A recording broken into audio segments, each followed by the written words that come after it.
for 9th and 10th number system, especially for 9th number system. Number बहुत प्रकार के होते हैं, जैसे कि आप जानते हैं रेशनल, इवन, ऑड, प्राइम, को प्राइम, प्राइम, इस प्रकार से बहुत सारे। तो उनमें आपस में किस तरह संबंध है वो नंबर सिस्टम डिफाइन करता है। तो इनिशियल में स्टार्ट करते हैं हम। नंबर सिस्टम के शुरुआत में दो पार्ट होते हैं, जैसे कि अब हम बात करें तो रियल नंबर में नहीं लगाऊंगा, बस आप गैस कर लीजिए उसको, रियल और इमेजनरी।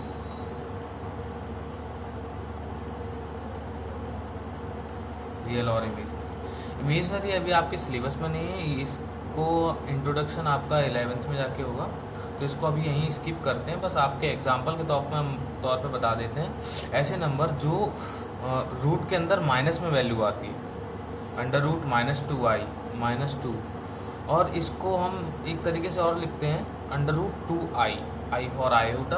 इमेजनरी नंबर जो आपकी नंबर लाइन पर रिप्रेजेंट नहीं किया सकती। रियल नंबर के लिए अगर सीधी डेफिनेशन की बात की जाए तो रियल नंबर वो नंबर होते हैं जो डायरेक्ट नंबर लाइन पर रिप्रेजेंट किए जा सकते हैं। They are represent on number line, सीधे लिख देते हैं, रिप्रेजेंट ऑन नंबर लाइन। तो कैसा भी रियल नंबर हो वो नंबर लाइन पर रिप्रेजेंट किया जा सकता है। अगर वो नंबर लाइन पर रिप्रेजेंट नहीं किया जा सकता तो रियल नंबर है ही नहीं, वो इमेजनरी में होगा। दो ही प्रकार होते हैं। अब रियल नंबर के अंदर आते हैं तो इसमें दो पार्ट होते हैं इसके।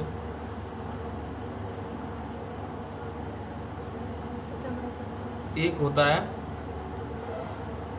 रेशनल और दूसरा इरेशनल।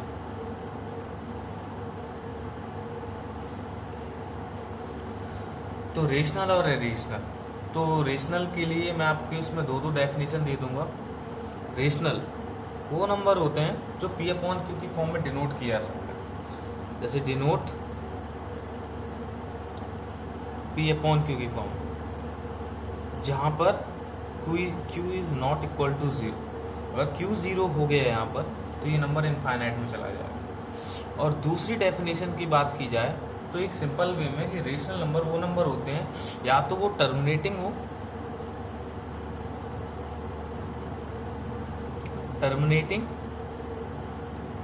और या तो टर्मिनेटिंग होंगे या रिपीटिंग होंगे।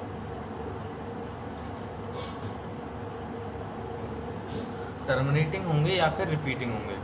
रिपीटिंग को सेकंड रिकरिंग भी बोलते हैं। इसमें रिपीटिंग की जगह रिकरिंग भी लिखा होता है। तो अब यहीं पर इसका इरेशनल में आ जाते हैं। इरेशनल में ये P/Q की फॉर्म में डिनोट ही नहीं किया सकता, not denoted in the form of P/Q, not denoted.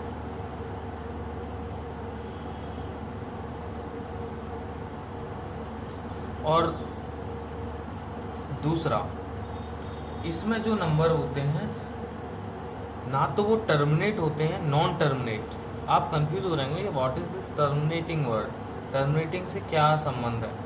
तो ठीक है, मैं भी आपको उसको भी एक्सप्लेन कर दूंगा। Non terminating and non repeating, मतलब इसमें और का मतलब या तो वो टर्मिनेट होंगे या रिपीट। भी बता देता हूँ दोबारा से, नॉन रिपीटिंग,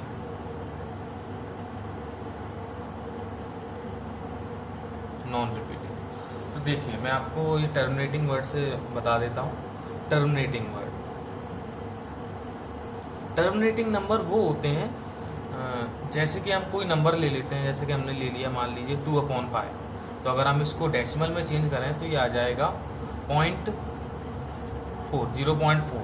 तो ये टर्मिनेट हो गया, यानी कि ख़त्म हो गया। जैसे टर्मिनेटर पिक्चर होती है ना, उसमें ख़त्म हो जाता है आदमी, बिल्कुल उसी प्रकार से ये नंबर डिवाइड करने पर पूरी तरीके से ख़त्म हो गया। तो ऐसे नंबरों को टर्मिनेटिंग बोलते हैं,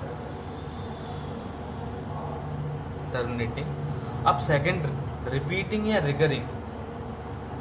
रिपीटिंग जैसे कि आप जानते हैं कि जैसे मैं 1/3 लेता हूँ, 1/3 का अगर हम डिवाइड करते हैं तो 0.333 इस तरीके से आता जाएगा। तो हम इसको लिख देते हैं 0.3 पे बार। तो ये नंबर रिपीटिंग हो गया। तो अब हम यहाँ वापस आ जाते हैं। तो इसमें रेशनल वो नंबर होते हैं जो P अपॉन Q की फॉर्म में डिनोट किए जा सकते हैं जहाँ पर Q is not equal to 0। तो इसमें रेशनल नंबर या तो टर्मिनेट होंगे, या तो वो ख़त्म हो जाएंगे, या फिर वो रिपीट होते जाएंगे, इसी के दूसरी तरफ अगर हम इरेशनल की बात करें तो अगर इरेशनल नंबर ये डिफाइन हो गया कि वो इरेशनल नंबर है तो वो कभी भी P अपॉन Q की फॉर्म में डिनोट नहीं किया जा सकता। उसके बाद इसकी सेकंड डेफिनेशन की बात करते हैं तो वो नंबर नॉन टर्मिनेटिंग होते हैं, ना तो वो कभी ख़त्म होते हैं ना वो कभी रिपीट होते हैं। तो आप कहोगे सर वो कैसे नंबर हो सकते हैं, तो हम चले बात करते हैं इसमें। तो इसके लिए एग्जांपल मैं आपको एक वैल्यू दो प्रकार से दिखा सकते हैं। √2, तो √2 की वैल्यू होती है 1.414 और ये चलती चली जाती है, ना ये रिपीट होती है और ना ये ख़त्म कभी होगी नहीं, और ये रिपीट भी नहीं होगी अगर आप √2 को सॉल्व करेंगे बाय फैक्टराइजेशन मेथड, जो आपने सीखा होगा 8th क्लास में 7th क्लास में। और एक स्पेशल और होता है रूट के ऐसे नंबर जो परफेक्ट स्क्वायर नहीं होते, वो सारे इरेशनल नंबर में आते हैं। और एक और कैटेगरी होती है जिसको हम खुद बनाते हैं, जैसे 1.1, बस इसी का ध्यान रखना कि वो रिपीट ना हो। तो देखिए यहाँ ये रिपीट नहीं हो रहा है, आप ऐसे लिख दिया, आप ऐसे भी लिख सकते हैं 1 2 1 3 4, मतलब कुछ भी लिखें, बस ऐसा कुछ ना लिखें जिससे कि वो रिपीट हो, तो वो भी एक नंबर इरेशनल कैटेगरी में आ जाएगा। और रेशनल में तो आपके बिल्कुल सिंपल ही आते हैं,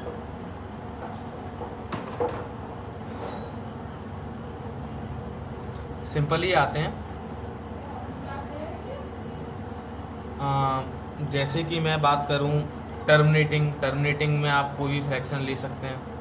2/5 इसको सॉल्व करेंगे तो 0.4 आएगा, 1/3 लेंगे तो इसमें आ जाएगा 0.3 पे बार। तो ये दोनों ही टाइप आपके टर्मिनेटिंग का है और ये रिपीटिंग का है। तो इसी प्रकार से इसमें भी पार्ट हो जाते हैं। तो इरेशनल यहीं पर ख़त्म हो जाता है, एंड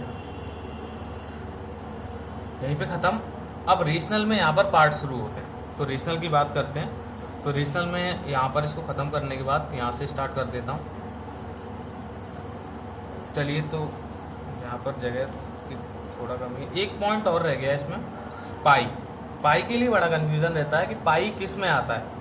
तो मैं आपको बता दूं कि पाई जो वैल्यू है, जो ओरिजिनल वैल्यू है पाई की, वो होती है 3.1415 कुछ करके 3.1415। और ये ऐसा नंबर है, इसकी जो ओरिजिनल वैल्यू है अभी तक पता नहीं की जा सकती है, तो हम इसकी एक अप्रॉक्स वैल्यू लेते हैं, यानी कि आगे की दो संख्या को 3.14 और 3.14 ये रिलेट किया जा सकता है 22/7 से अप्रॉक्स। तो अगर हम पाई के लिए कहें तो पाई तो आपका इरेशनल नंबर है, पर यहाँ 22/7 ये रेशनल नंबर है। तो ध्यान रखिए 22/7 आपका ये रेशनल है, तो इसमें कभी कंफ्यूज मत होइए। आगे बात करते हैं रेशनल में। इरेशनल वहीं खत्म हो चुका है, रेशनल। तो रेशनल में दो पार्ट, एक आता है इंटीजर को आप बहुत अच्छे से जानते होंगे, इंटीजर और फ्रैक्शन। कई लोग कंफ्यूज रहते हैं कि what is difference between rational and fraction. तो मैं यही बता देना चाहता हूं कि रेशनल के अंदर इंटीजर भी आते हैं, पर फ्रैक्शन के अंदर कभी इंटीजर नहीं आते। बस वो एक मिक्स्ड फ्रैक्शन होता है, वो इंटीजर और फ्रैक्शन से मिलके बनता है, इसलिए उसे मिक्स्ड बोलते हैं। इंटीजर और फ्रैक्शन से मिलके बनता है।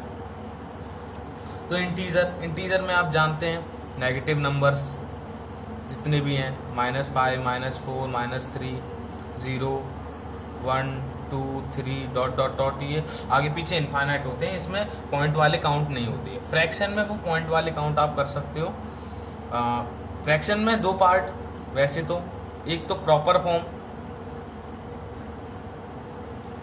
प्रॉपर एग्जाम्पल 1/3 4/5 6/7, यानी कि जिसमें ऊपर वाला नंबर छोटा हो नीचे वाला बड़ा हो, यानी कि न्यूमरेटर छोटा डिनोमिनेटर बड़ा।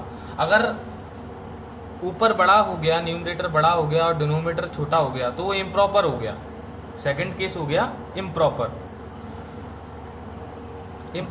तो यहाँ पर भी एक डाउट बनता है कि इम्प्रॉपर आते ही, जैसे कि आपका नंबर है 5/4, तो अगर आप इसको मिक्स्ड में चेंज करेंगे, क्योंकि इम्प्रॉपर मिक्स्ड में ही जाता है, तो ये 1 होल 1/4 हो जाएगा। 4 का डिवाइड करते हैं तो 1 होल 1/4। तो जो ये 1 होल 1/4 है, इसमें जो 1 है ये इंटीजर है और 1/4 है ये फ्रैक्शन। तो इस तरीके से फ्रैक्शन में सिर्फ प्रॉपर आता है, पर अगर जब हम इम्प्रॉपर की बात करते हैं तो इम्प्रॉपर इंटीजर और फ्रैक्शन से मिलके बनता है। तो सेकंड पार्ट आप फ्रैक्शन का ये इम्प्रॉपर नहीं कह सकते, ये सेकंड पार्ट जो है इन दोनों से मिलके बना होता है। तो इस तरीके से ये फ्रैक्शन यहाँ पर खत्म हो जाता है। तो रेशनल फ्रैक्शन में फ़र्क हमेशा ध्यान रखिए कि रेशनल नंबर हमेशा आपका रेशनल नंबर के अंदर फ्रैक्शन आता है, फ्रैक्शन के अंदर रेशनल नंबर नहीं आता। फ्रैक्शन के अंदर इंटीजर नहीं आते पर रेशनल के अंदर इंटीजर आते हैं। तो इस तरीके से इनमें डिफरेंस है, क्योंकि कई लोग यही रहते हैं, फ्रैक्शन भी P/Q की फॉर्म में रहते हैं, रेशनल भी P/Q की फॉर्म में। तो ऐसा कुछ नहीं है, ध्यान रखिए इस चीज़ का। तो इंटीजर में बात करते हैं, तो इंटीजर में 3 कैटेगरी में डिवाइड किया गया है। नेगेटिव इंटीजर, पॉजिटिव इंटीजर और जीरो। जीरो भी एक इंटीजर है। तो 3 कैटेगरी हुई, 1 2 3। तो नेगेटिव इंटीजर को हम इसको नेगेटिव इंटीजर को किसी का भी स्पेशल नाम नहीं दिया गया है, पर इसमें जीरो से लेके पीछे के जितने भी इंटीजर हैं इनको एक स्पेशल नाम दिया गया है, होल नंबर्स। क्या दिया गया है? Whole numbers. अब अगर हम जीरो को स्किप कर दें, जीरो को स्किप कर दें, 1 से स्टार्ट करें, तो ये हो जाएगा नेचुरल नंबर। अब नेचुरल नंबर के भी 2 पार्ट, इवन और ऑड। और आप जानते हैं इवन और ऑड क्या है? इवन नंबर वो नंबर होते हैं जो 2 से डिवाइड हो जाते हैं, और इसी के अपोजिट में अगर हम ऑड की बात करें तो वो नंबर जो 2 से डिवाइड ना हो, पर वो नेचुरल में आने चाहिए, होल में नहीं। जीरो ना तो इवन है ना ऑड है। तो नेचुरल के 2 पार्ट हैं, इवन और ऑड। इस चीज़ का ध्यान रखिए। 3 5 7 डॉट डॉट। तो इसी तरीके से ये नंबर सिस्टम की काफ़ी जानकारी दी है। अब एक पॉइंट और रह गया है, इसको मैं और थोड़ा आपको बता देता हूँ। प्राइम और कंपोजिट, प्राइम नंबर और कंपोजिट नंबर। कई लोग प्राइम को को प्राइम से जोड़ देते हैं, जैसे इवन का ऑड अपोजिट होता है वैसे प्राइम को कुछ लोग को प्राइम का अपोजिट समझते हैं, पर ऐसा नहीं है। को प्राइम अलग चीज़ है। तो प्राइम का जो ओरिजिनल अपोजिट है वो कंपोजिट है, कंपोजिट नंबर। तो प्राइम कौन से नंबर होते हैं? Prime number are those number they are only divisible by 1 and itself, जो सिर्फ 1 से डिवाइड हो और खुद से डिवाइड हो। तो प्राइम नंबर की एक एक्सेप्शन है जिसमें 1 काउंट नहीं किया जाता, क्योंकि 1 में जो खुद है वो भी 1 है और जिससे हम डिवाइड करेंगे वो भी 1 ही होगा। उसके फैक्टर यानी कि 2 हो ही नहीं सकते, तो मिनिमम 2 फैक्टर होने चाहिए। तो 1 काउंट नहीं किया था प्राइम नंबर में, इसलिए ये 2 से स्टार्ट होते हैं। 2 3 5 7 इस तरीके से। अब प्राइम नंबर को छोड़ के एक सीधी डेफिनेशन कंपोजिट की बताऊं तो प्राइम नंबर को छोड़ के जो भी नंबर बचते हैं 1 को छोड़ के, ठीक है ना, 1 को नहीं लेना हमें, ना प्राइम में ना कंपोजिट में, 1 को छोड़ के तो वो सारे नंबर कंपोजिट में आते हैं। पर इसकी भी एक डेफिनेशन दी गई है। Composite number are those number they have more than 2 factor, जिसके अंदर 2 से ज़्यादा फैक्टर हो। जैसे 4 है तो 4 को हम 2 × 2 × 1 भी लिख सकते हैं, तो इसके 3 फैक्टर हो गए, मोर देन 2 फैक्टर, यानी कि उसको में किसी नंबर का डिवाइड किया जा सकता है। तो इस तरीके से प्राइम और कंपोजिट में ध्यान रखिए, प्राइम का अपोजिट कंपोजिट नंबर होता है, और प्राइम वो नंबर जो 1 से और खुद से डिवाइड हो, और कंपोजिट वो नंबर जो जिसके मोर देन 2 फैक्टर हो। और प्राइम का अपोजिट कंपोजिट होता है, और इसमें 1 काउंट नहीं किया जाता प्राइम और कंपोजिट में। तो इस प्रकार से आपकी नंबर सिस्टम की ख़त्म होती है, नंबर सिस्टम ख़त्म होता है। तो आगे जो भी होगा वो हम आपको इन्फॉर्म करेंगे।